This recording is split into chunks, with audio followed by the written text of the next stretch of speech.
Graça e paz, gente querida, povo de Deus, como vocês estão? Como você está, minha irmã querida, abençoada? E você, meu irmão amado, tudo bem? Crescendo na graça e no conhecimento do nosso Senhor Jesus Cristo?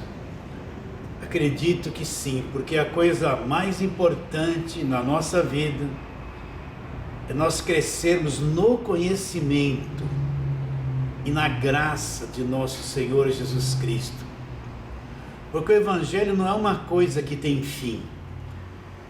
Quanto mais eu vou estudando as cartas de Paulo e vou me aprofundando naquilo que ele quis dizer, não tem fim.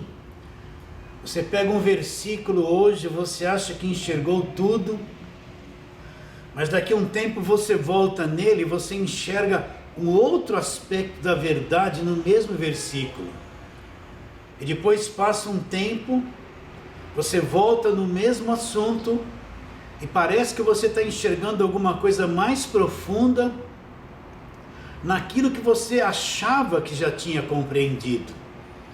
Assim é o Evangelho da graça de Deus. Eu vou conhecendo, prosseguindo em conhecer, e quanto mais eu vou sendo edificado pelo conhecimento do Evangelho, mais profundamente eu vou enxergando a verdade, mais profundamente eu vou entendendo a graça de Deus. É uma coisa sem limite. Por exemplo, aquele versículo, Colossenses 1,13, que diz: Ele nos libertou do império das trevas e nos transportou para o reino do Filho do seu amor. Versículo 14, no qual temos a redenção pelo seu sangue e a remissão dos pecados. Quantas vezes relendo este versículo eu pensei que entendia tudo, mas de repente enxerguei um aspecto mais profundo da libertação do império das trevas e nos transportou para o reino. Quantas vezes eu pensei que tinha bastante clareza sobre esse transporte para o reino, mas conforme fui meditando, entendendo, estando em cima do versículo, essa compreensão de ser transportado para o reino, ela foi crescendo, crescendo e cada vez está maior. É uma coisa inacreditável alguém que já foi liberto do império das trevas e transportado para o reino do Filho do seu amor. Por isso que nós temos que permanecer no Evangelho, meditar, aprender, mastigar. Temos que ter domínio sobre cada carta de Paulo, esmiuçar cada carta dele parte por parte, versículo por versículo, e indo e voltando, para que a gente possa mergulhar profundamente no entendimento do Evangelho da graça de Deus. E olha, meus irmãos, nós não fomos até o terceiro céu, como Paulo diz que foi. Então, daí dar-nos a entender que falta muita coisa para nos aprofundarmos e conhecermos e prosseguir e conhecer, até que chegamos a ter aquela estatura do varão perfeito, aquela maturidade, onde o mundo invisível, revelado através do Evangelho, se torna tão claro, se torna tão límpido, se torna tão real, que passa a ser uma realidade na nossa própria vida. Por isso que Paulo orou em Efésios, no capítulo 1, ele diz assim, quero até ler isso com você, deixa eu abrir lá em Efésios 1, ele fez aquela oração gloriosa, onde Paulo fala, Efésios capítulo 1,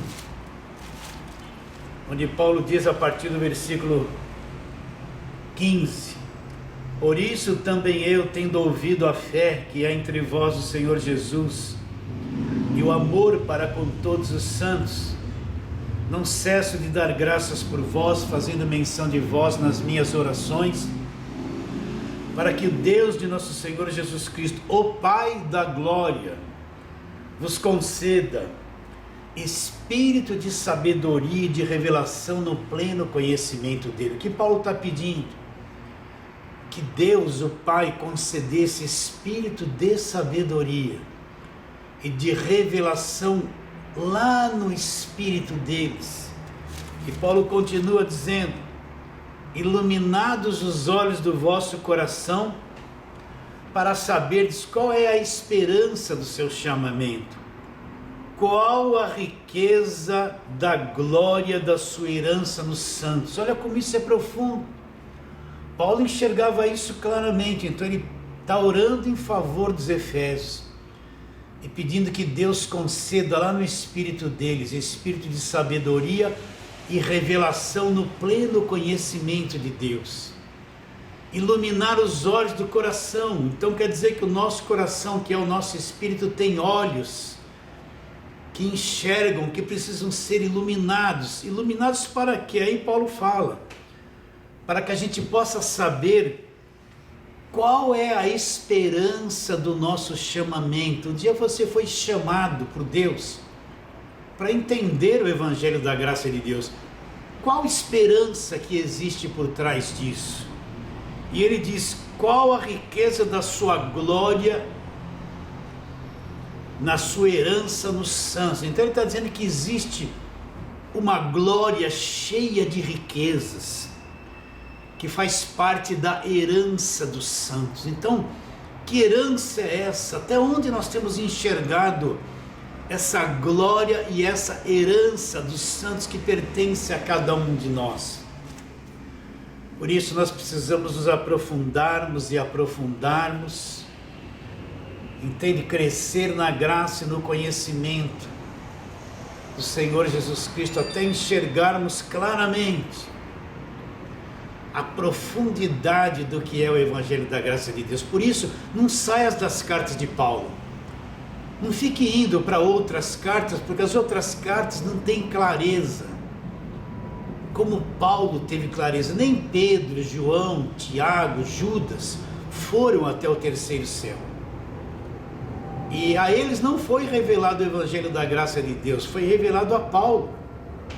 Então Paulo teve a verdadeira profundidade da revelação do Evangelho da graça de Deus. E é para isso, meu irmão querido, minha irmã preciosa, povo de Deus, que nós estamos aqui, para sermos um colaborador. Nunca esqueça isso, um colaborador, somente isso, do teu crescimento espiritual. Mas vamos à palavra de hoje. Vamos abrir, eu estou com a Bíblia aberta aqui em Mateus capítulo 7, e eu vou ler aqui 2 versículos e trabalhar em cima deles em outros versículos também. Mateus 7, 13 e 14.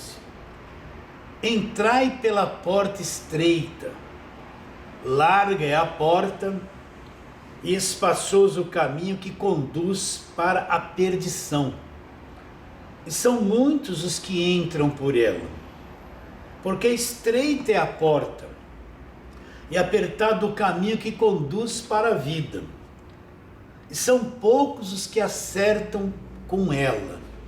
Eu quero começar, depois de ler esse texto, fazendo uma pergunta para você. Isso aqui é o Evangelho da graça de Deus? Isso aqui foi declarado pelo Senhor Jesus antes da cruz. Para quem ele está dizendo essas coisas? Presta atenção. Ele está dizendo essas coisas da porta estreita para os judeus, para os seus discípulos, para as pessoas que estão debaixo da lei. Porque este texto revela uma dificuldade. Ele diz que espaçoso é o caminho que conduz à perdição, e muito apertado o caminho que conduz à vida, e são poucos os que acertam com ele.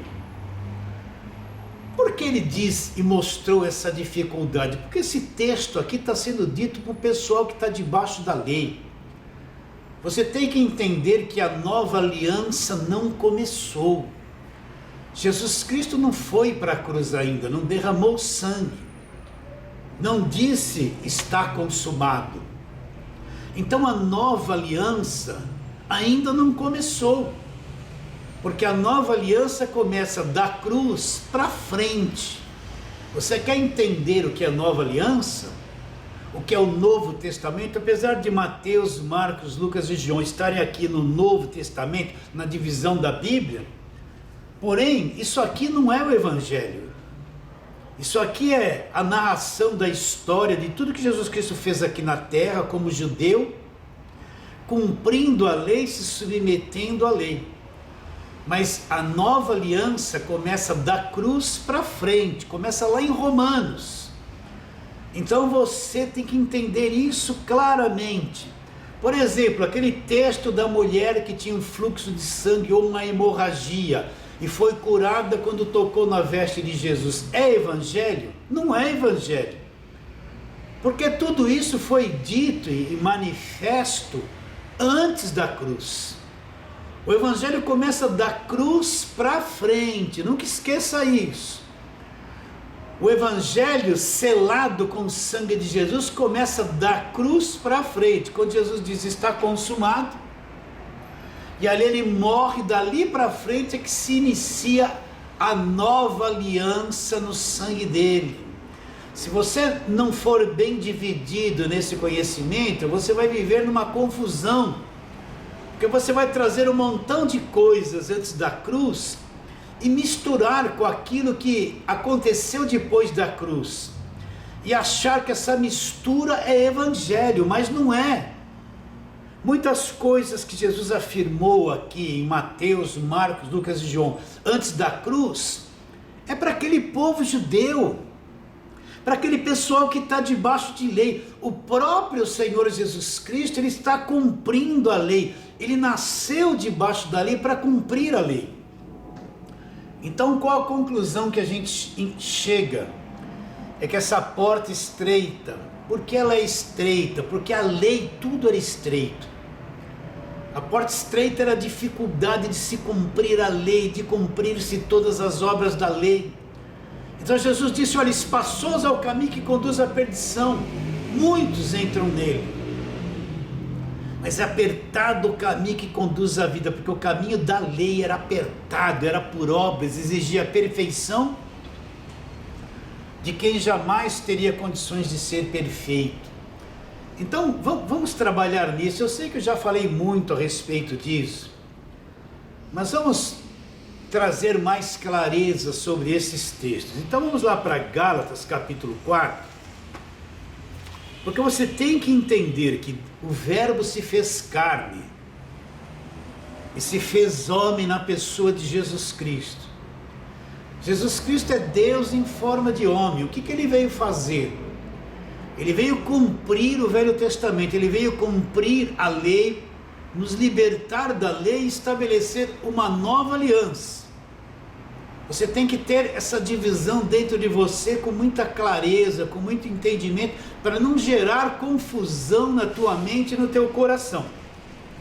Então Gálatas capítulo 4, preste muita atenção nisso.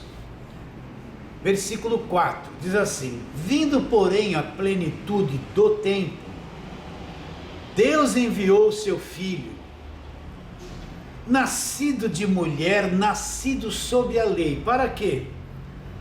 Para resgatar os que estavam sob a lei, a fim de que recebêssemos a adoção de filhos. O que Paulo está esclarecendo nestes versículos? Que quando o tempo se cumpriu, então Deus enviou o seu Filho, olha lá, nascido de mulher, nascido debaixo da lei. Então você tem que entender que quando Jesus nasce, ele nasce debaixo da lei. A nova aliança não está em vigor, ele nasce como judeu, nasce debaixo da lei para resgatar todos aqueles que estavam debaixo da lei. Então, sendo assim, Jesus nascendo debaixo da lei, ele vem para quê? Para ser um cumpridor da lei. Ele vem cumprir toda a velha aliança, ele vem ser o Cordeiro de Deus, o último sacrifício da lei. Ele vem ser aquele cordeiro perfeito que vai cumprir todas as exigências da lei, para que na sua morte ele possa pôr um fim em tudo aquilo que era lei, em tudo aquilo que a lei exigia que o homem cumprisse. Então, o que Paulo escreveu? Em Gálatas 4:4, você tem que entender isso. De novo eu repito, se você não entender que o evangelho da graça de Deus começa da cruz para frente, tudo que é antes da cruz não é evangelho. Ainda que Jesus Cristo tenha feito muitos milagres, muitas curas, expulsado os demônios, não é evangelho, porque ele não havia morrido na cruz ainda. É só o lado histórico do seu ministério. Ele vem como judeu para cumprir a lei. Se você não entender isso, você vai ter dificuldade de entender o que é o evangelho da graça de Deus. Então Paulo diz, quando se cumpriu os tempos, Deus enviou o seu filho, nascido de mulher, nasceu aonde? Debaixo da lei, para resgatar aqueles que estavam debaixo da lei. Agora vamos lá para Mateus, Mateus capítulo 5. Vamos ver o que Jesus Cristo está dizendo no versículo 17. O que ele vai dizer? Mateus 5:17. Não penseis que vim revogar a lei ou os profetas. Não vim para revogar, eu vim para cumprir. Então você tem que entender isso. Jesus Cristo não veio para revogar a lei e para revogar os profetas. Ele veio para fazer o quê? Para cumprir tudo que a lei e os profetas diziam a respeito dele. Ele vem cumprir a lei, ele vem cumprir a velha aliança. Ele vem cumprir o Velho Testamento. Ninguém tinha capacidade e perfeição para cumprir. Então Jesus Cristo vem, ele nasce debaixo da lei. E ele diz, eu não vim revogar, eu vim cumprir. Eu vim cumprir a lei e tudo aquilo que estava escrito nos profetas a respeito dele. E uma vez que tudo isso se cumpriu, revogado. Vamos lá para Romanos agora, capítulo de número 15. Romanos, capítulo de número 15. Isso vai trazer bastante clareza no seu coração. Romanos, capítulo 15. Vamos ler. Versículo 8. Digo, pois, que Cristo foi constituído ministro da circuncisão em prol da verdade de Deus, para confirmar as promessas feitas aos nossos pais. O que Paulo está dizendo? Que Cristo foi constituído por Deus ministro da circuncisão. O que é ser ministro da circuncisão? Ministro da lei. Por exemplo, no nosso governo nós temos vários ministros, ministros da educação. O que ele vai cuidar, o ministro da educação? Vai cuidar da área da educação. Nós temos ministro da economia. O que o ministro da economia vai cuidar? Ele vai cuidar da área econômica, Nós temos o ministro da saúde. Qual é o serviço que ele vai prestar? Tudo aquilo relacionado à saúde. Se esse texto está dizendo que Deus constituiu Jesus como ministro da circuncisão, o que ele está dizendo? Que Cristo veio cuidar de tudo aquilo referente à lei e o cumprimento da lei. Ele foi constituído por Deus ministro da circuncisão. Está bem claro isso no seu coração, assim como existe o ministro da saúde, que cuida da área da saúde. Ele é responsável por toda a área da saúde. Então Cristo foi constituído ministro da circuncisão. O que isso quer dizer? Que ele veio cuidar de todas as áreas da circuncisão, as áreas da lei. Ele veio cumprir, prestar esse serviço perfeito. Por isso que ele foi chamado ministro da circuncisão. Está bem claro isso? Qual o texto que nós estamos lendo? Mateus 7, 13 e 14. Entrai pela porta estreita, porque larga é a porta e apertado o caminho que conduz à vida, e são poucos os que entram por ele. Larga é a porta e espaçoso o caminho que conduz à perdição, e são muitos. Eu estou te explicando que isso não é evangelho. Para quem Jesus está pregando essas coisas? Para os judeus, para aquelas pessoas, para os seus discípulos. Todos que são judeus estão debaixo da lei. A porta estreita, porque na lei o caminho era estreito. Você precisava ser perfeito para entrar na vida, e na lei não tinha espaço para isso. Essa porta estreita não tem nada a ver com o evangelho da graça de Deus. São coisas que Jesus ensinou para os judeus antes da cruz. Antes da cruz, está bem claro isso? Então, o ministério de Jesus antes da cruz, ele veio como judeu para cumprir a lei. Tudo que ele fez foi para cumprir as escrituras, a lei, cumprir tudo aquilo que estava na velha aliança e que dizia a respeito dele. Isso tem que estar bem dividido no teu coração. Então vamos ver como Jesus agia. Mateus capítulo 19, para você entender isso. Mateus capítulo 19, nós vamos ler ali aquele episódio do título, O Jovem Rico, né? Todo mundo sabe dessa passagem do jovem rico. Então, preste muita atenção nisso que eu vou te dizer. Versículo 16.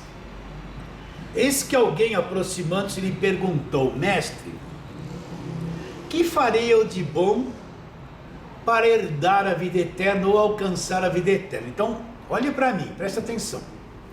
Aparece um jovem aqui, um homem de classe social. Ele está interessado na vida eterna. Ele está interessado na vida eterna. Então ele faz uma pergunta: o que eu tenho que fazer de bom?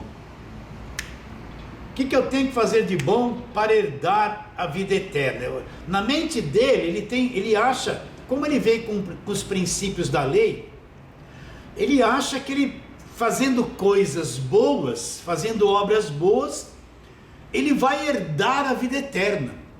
Ele traz aquele conceito da lei, que o homem é salvo e herda a vida eterna pelas coisas boas que ele faz, pelas suas boas obras.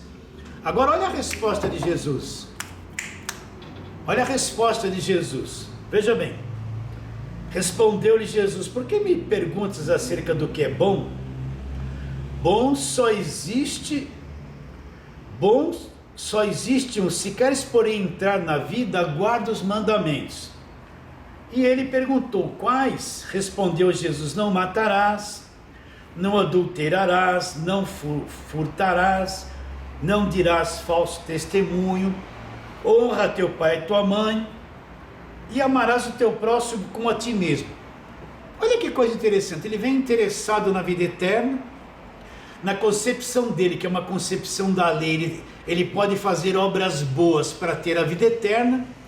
E para onde Jesus direciona ele?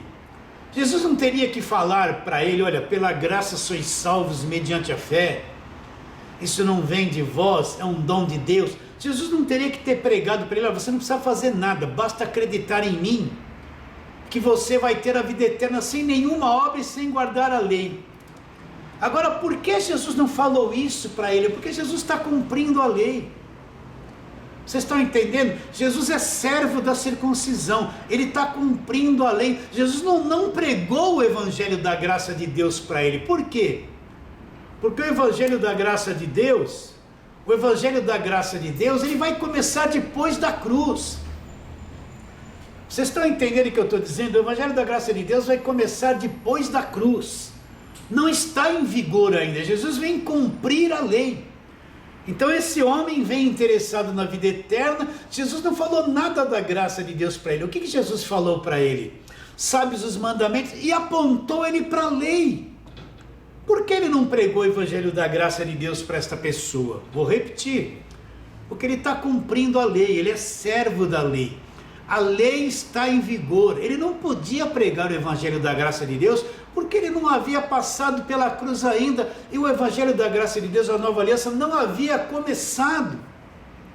porque o sangue dele não havia sido derramado. Vocês estão entendendo? Jesus não pregou o evangelho da graça de Deus para ficar bem na tua mente. Ele podia ter dito: olha, pela graça sois salvos mediante a fé. Você não precisa fazer nada não, é um dom de Deus, Ele te dá isso gratuitamente. Ele não fez isso. Mas no entanto Jesus se voltou para a lei e falou para eles: sabes os mandamentos? E citou a lei, porque o único caminho antes da cruz era a lei, citou a lei para eles. Está bem claro isso no teu coração? Vamos para outro texto aqui mesmo em Mateus. Repare bem, Mateus capítulo 8, nós vamos encontrar aquela famosa passagem do leproso. Mateus capítulo 8, versículo 1. Ora, descendo ele do monte, grandes multidões o seguiram. E eis que um leproso, tendo se aproximado, adorou, dizendo: se queres, pode purificar. E Jesus, estendendo a mão, tocou-lhe, dizendo: quero, fica limpo. E imediatamente ele ficou limpo da lepra. Disse-lhe então Jesus: olha, não digas a ninguém, mas vai, mostra-te ao sacerdote e faz a oferta que Moisés ordenou para servir de testemunho ao povo. Olha que coisa interessante, esse leproso, um homem angustiado, doente, ferido, triste, depressivo, ele vem pedir que Jesus cura ele. Se o Senhor quiser, pode me curar. Jesus disse: quero ir, e tocou nele, ele ficou limpo da lepra. Agora olha que coisa interessante, para onde Jesus direciona o leproso? Jesus direciona o leproso para a oferta que Moisés ordenou na lei. Na lei, quando o leproso era purificado, ele era curado, ele fazia uma oferta e mostrava-se ao sacerdote, para o sacerdote declarar que realmente ele estava curado.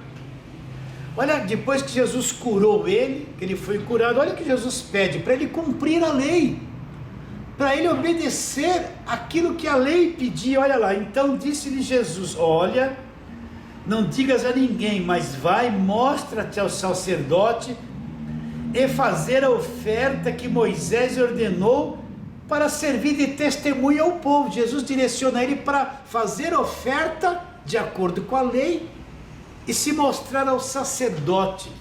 Você pode encontrar esse texto lá em Levíticos 14, versículo 1 e 32, a oferta da purificação do leproso. Recapitulando, por que Jesus mandou ele fazer o sacrifício da lei?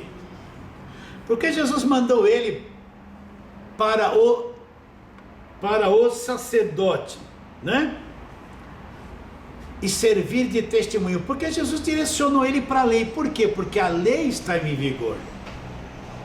Não estava em vigor o evangelho da graça de Deus ainda. Então Jesus, depois de curá-lo, leva ele a cumprir o sacrifício da lei e também se mostrar ao sacerdote como a lei pedia. Por que Jesus falou isso?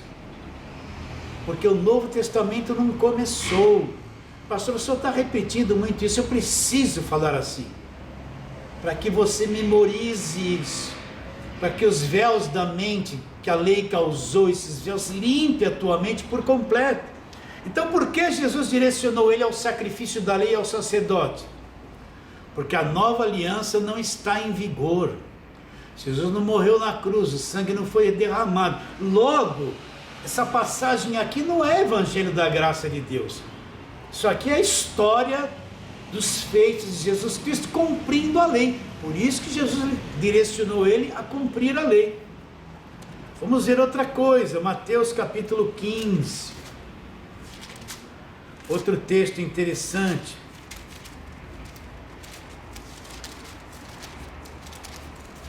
Que vai ser mostrado aqui. Mateus capítulo 15.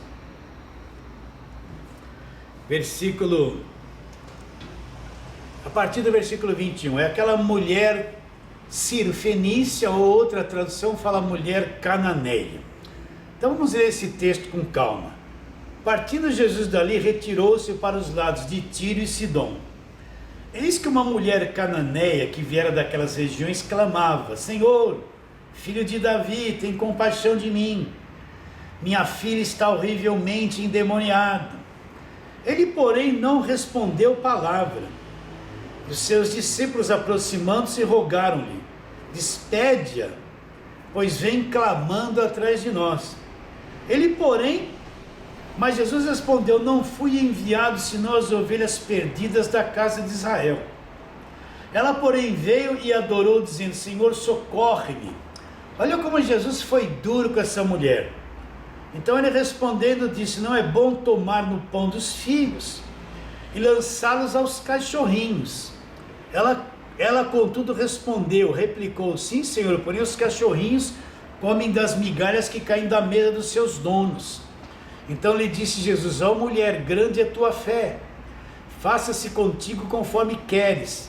E desde aquela hora sua filha ficou sã. Essa mulher ela era sírio-fenícia, ela não pertencia ao povo judeu. Ela veio clamando atrás de Jesus.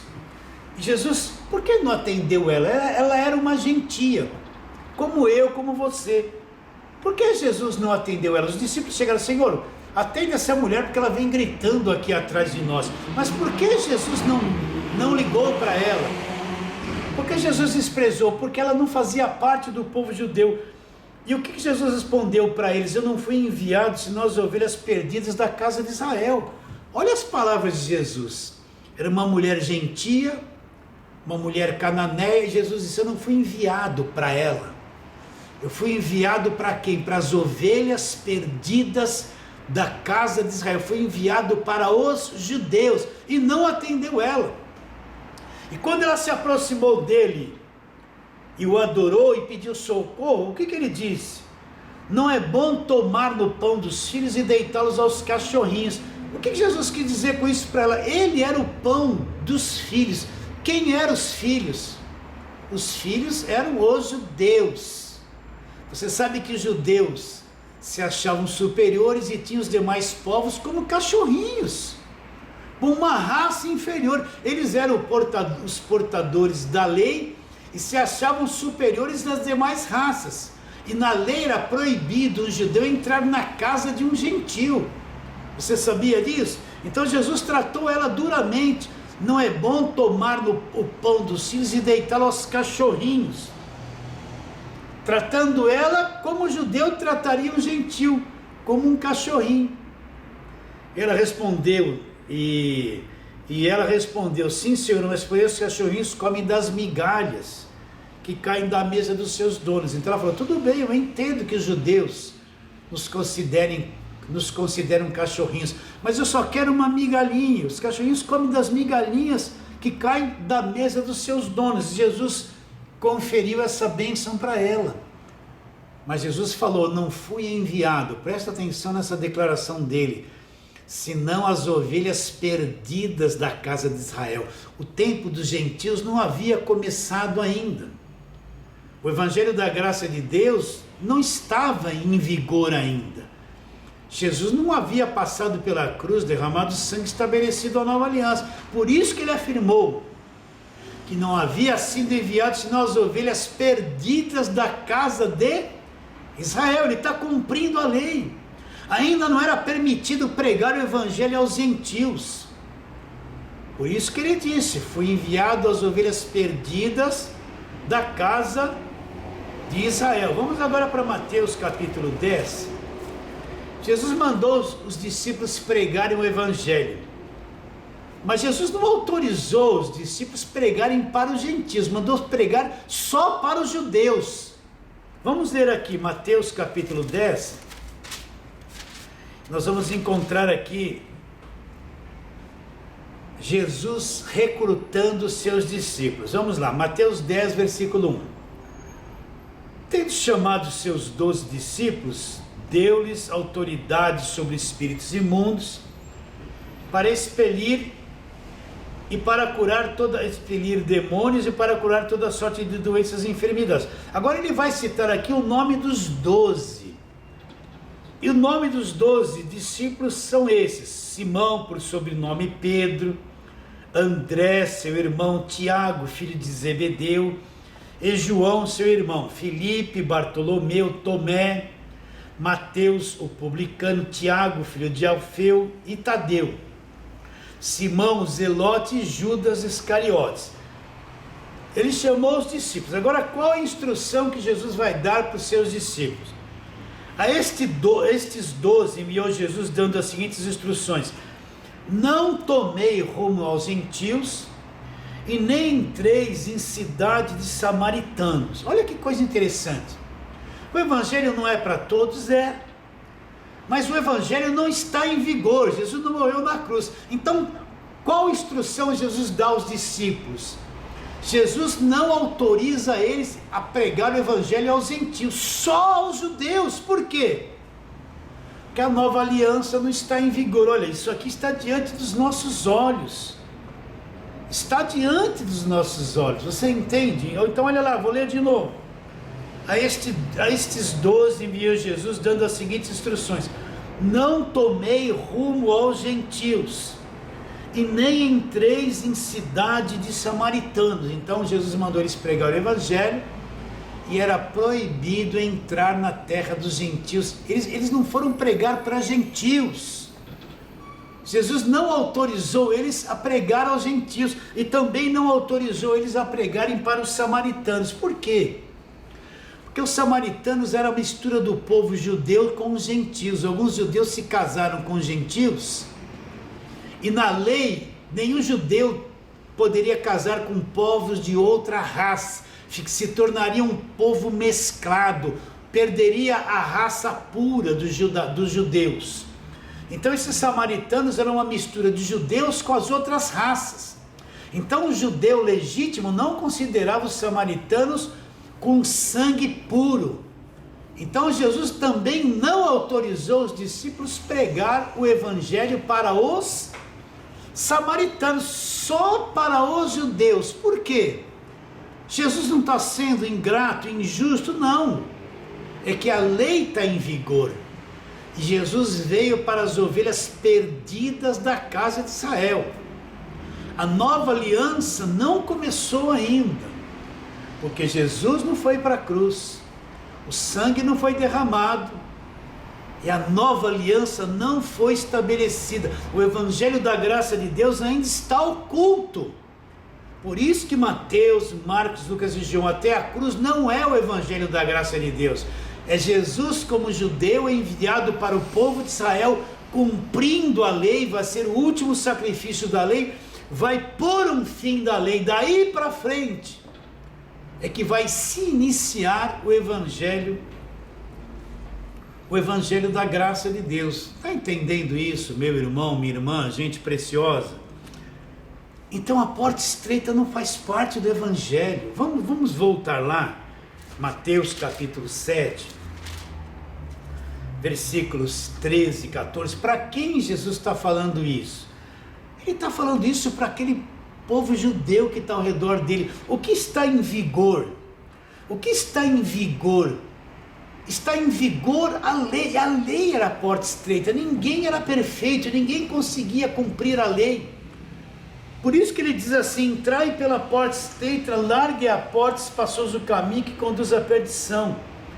E são muitos os que entram por ela, porque estreita é a porta e apertado o caminho que conduz à vida, e são poucos os que acertam por ela, porque na lei e as obras da lei ninguém conseguia cumprir. Por isso que a porta para a perdição era larga, porque ninguém conseguia cumprir a lei. Agora, o caminho da vida era muito estreito, porque precisava cumprir a lei, e pouquíssimos acertavam com ele. Agora, o que foi posto na nossa cabeça que era essa porta estreita? Proibições, não é verdade? Vamos falar um pouquinho das mulheres. Quando você vê um pentecostal do fogo, cego do evangelho da graça de Deus, pregando sobre a porta estreita, o que ele vai falar para você que é porta estreita? É um monte de proibições. Ele vai falar para a mulher que ela não pode cortar o cabelo, que ela não pode pôr certas roupas, que se ela passar na unha dela um pouquinho de esmalte é do capeta, né? Se ela pôr uma sombra pintar a face para ficar mais bonita. É Jezabel, é o diabo. Eles não falam que isso é porta estreita. Você não pode frequentar certos lugares, você não pode fazer isso, não pode fazer aquilo. É um monte de proibições que eles dizem que é a porta estreita, mas Jesus não falou nada a respeito disso. Jesus não deu um índice do que é a porta estreita aqui. E nós sabemos que a porta estreita era a lei. Mas durante anos foi pregado que porta estreita é um monte de coisa. O homem só tem que andar de paletó e gravata. Se o homem tiver barba é coisa do diabo. Se ele tiver bigode é coisa do diabo. O homem não pode pôr um shorts. Não é verdade isso? O homem não pode andar de shorts, de bermuda. Porque tudo isso é porta estreita. Até um tempo atrás aqui no centro de São Paulo, uma igreja pregava que televisão era a imagem da besta e proibia todo mundo de assistir televisão. Ainda que fosse um programa de instrução de cultura, era proibido ter televisão em casa. Fala a verdade. E todo homem era obrigado a andar de paletó e gravata, né? Não podia jogar futebol, não podia gostar de esportes, porque tudo isso era a porta estreita, era o caminho apertado. Se você fizesse essas coisas, você estaria na porta larga, caminho de perdição. Quantas vezes eu vi aquela criança querendo jogar uma bola e a mãe debaixo de igreja de lei não permitiu o garoto chutar uma bola porque dizia que era coisa do diabo. Praticar um esporte porque dizia que aquilo era coisa do diabo. Fala a verdade. Quantas irmãs você vê na rua até hoje, não me leve a mal, eu não estou querendo ofender ninguém. Quantas irmãs até hoje que aquela saia comprida, aquele cabelo comprido, que não corta há anos, aquela pele branca, daquele mesmo jeito que ela está numa igreja de lei, que falaram que porta estreita é isso, destruíram a vida dela. Quantas crianças proibidas de um monte de coisa. Às vezes eu vejo um menino de 3 anos de paletó e gravata indo para a igreja, porque eles acham que isso é porta estreita. Quanto engano, quanto relacionamento conjugal entre marido e mulher foram destruídos por causa essa coisa de porta estreita, esse monte de proibições que essas igrejas pentecostais que foram fundadas em 1910, você sabe quais são, não precisa falar. O que eles falavam, o que era doutrina para eles?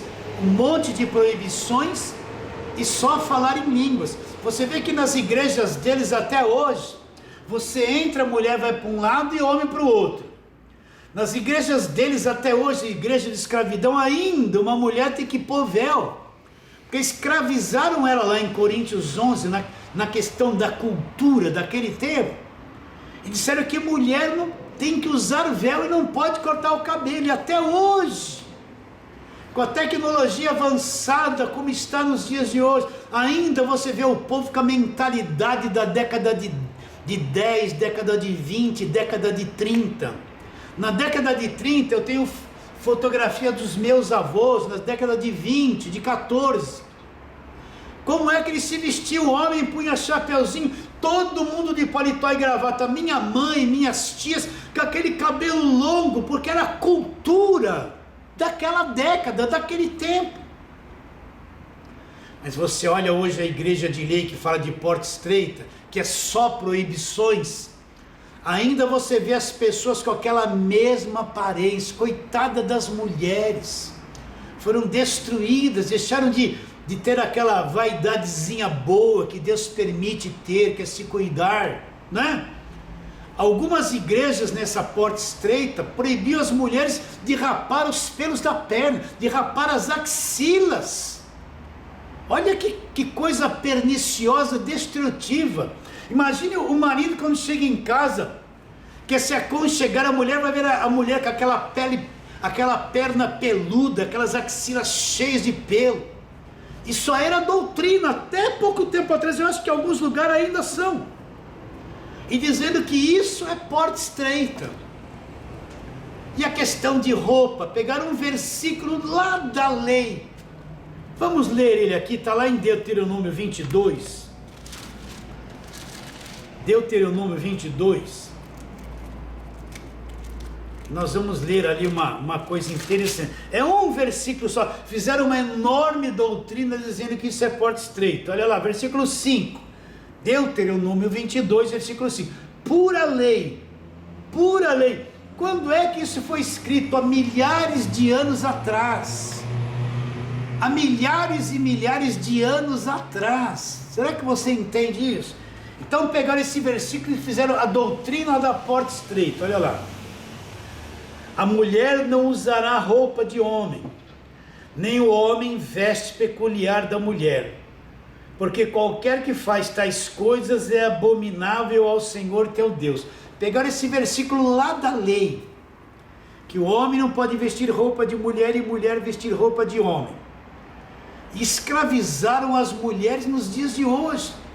Às vezes está aquele frio, você vê aquela irmã da igreja da lei com uma saia, com as canelas, dá para perceber que está numas canelas geladas, porque não pode pôr uma calça. Existe calça masculina e calça feminina, mas pegaram estes versículos, escravizaram as mulheres, obrigaram elas a ter esses cabelos compridos, dizendo que é porta estreita, não poder se maquiar um pouquinho, pintar umas unhas, ser bonita para o seu marido.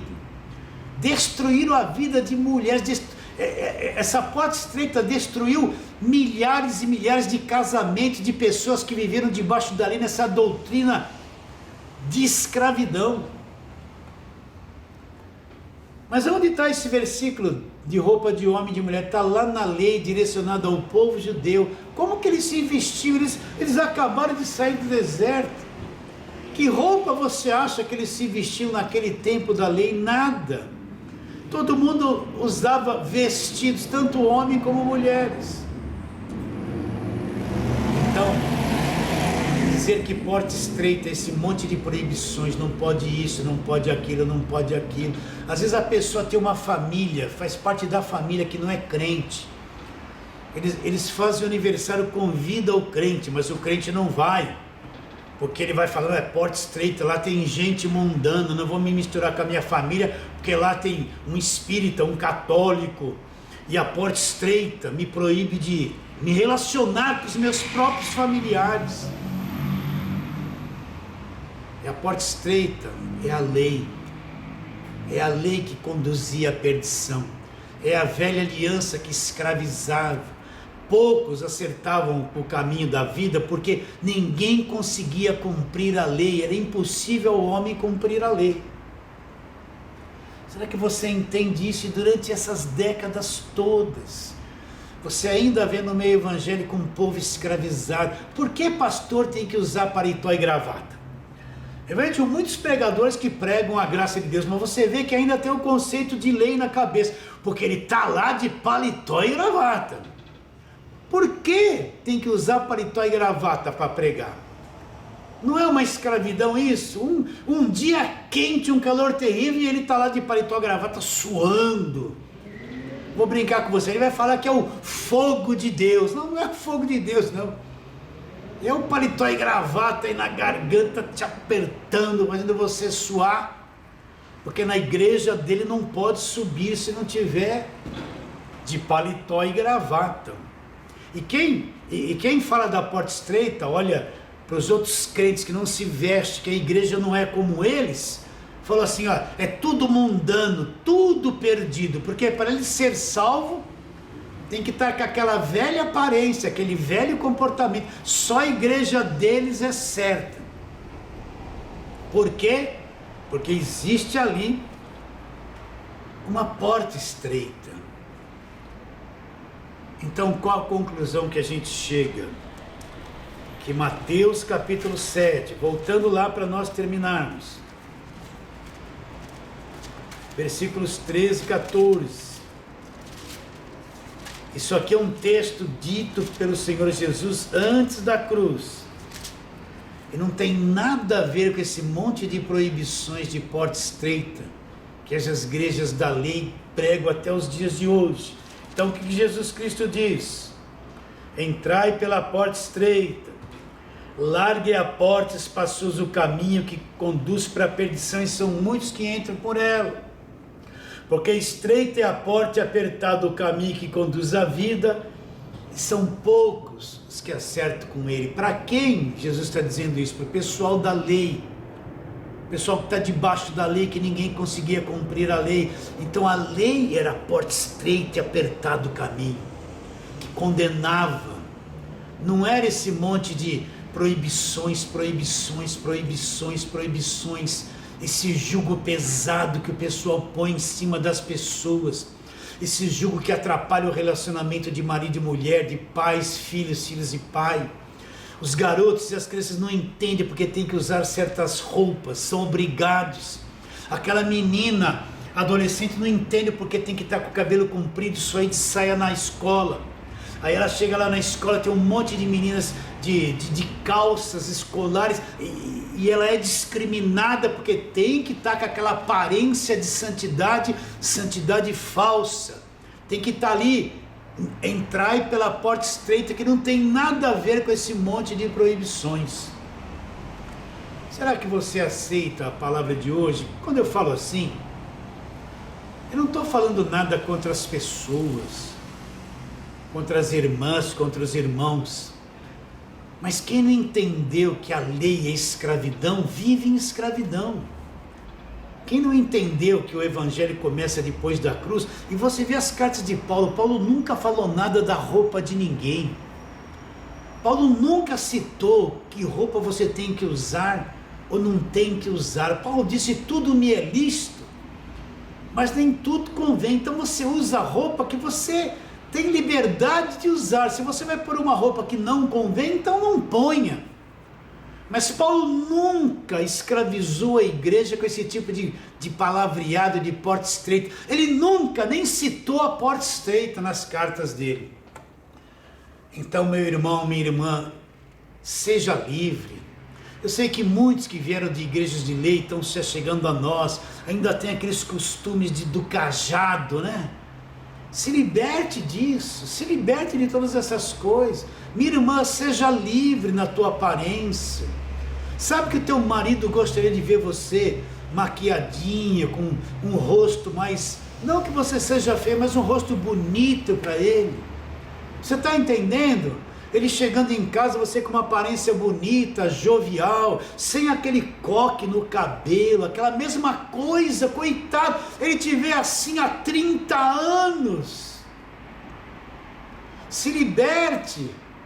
Essa falsa porta estreita que o legalismo pôs, não é o evangelho. A verdadeira porta estreita é a lei. Essa é que é a verdadeira porta estreita, que escraviza e que mata as pessoas. Você aceita a palavra de hoje? Foi muito bom estar com você, e eu tenho essa convicção no meu coração que essa palavra chega até você e vai te libertar, e conhecereis a verdade conhecida vos libertará. Foi muito bom estar com você.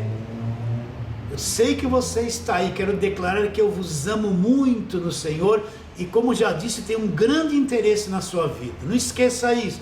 E o objetivo principal de estarmos aqui é você. Você é o nosso alvo principal. E vou me despedir de todos vocês declarando aquilo que eu já disse em outras lives. A tua vida, minha querida irmã, meu querido irmão, a tua vida vale mais que o mundo inteiro.